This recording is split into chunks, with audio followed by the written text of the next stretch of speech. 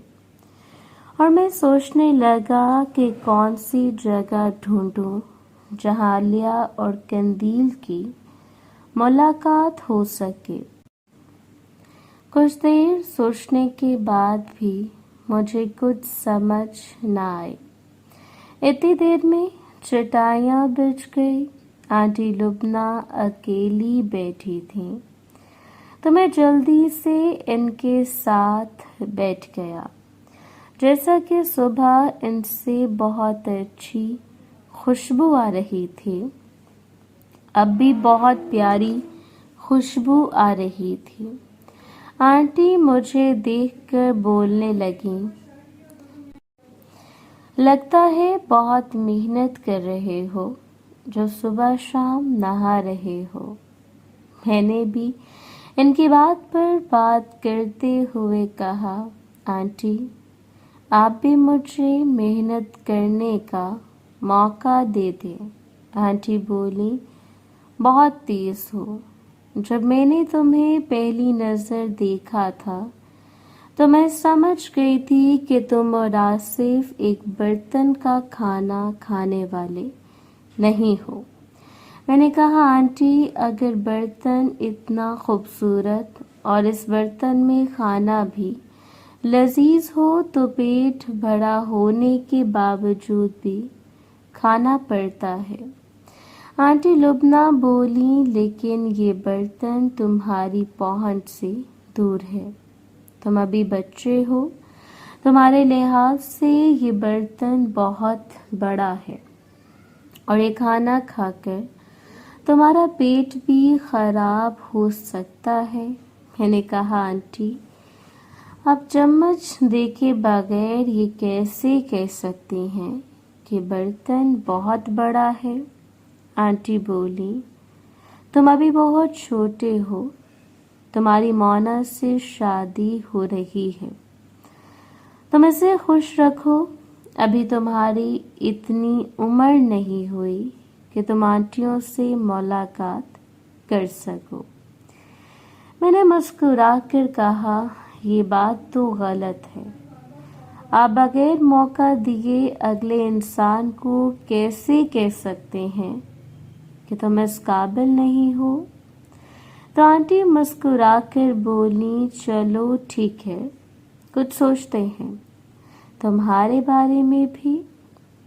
Aunty کی یہ بات سن کر میں خوش ہو گیا اور اندر ہی اندر سوچنے لگا کہ آنٹی کتنی تیز اور تجربہ کار ہے، انہوں نے پہلے دن ہی ہماری آنکھوں کو پڑھ لیا تھا کہ ہم ان کو کس نظر سے دیکھ رہے ہیں۔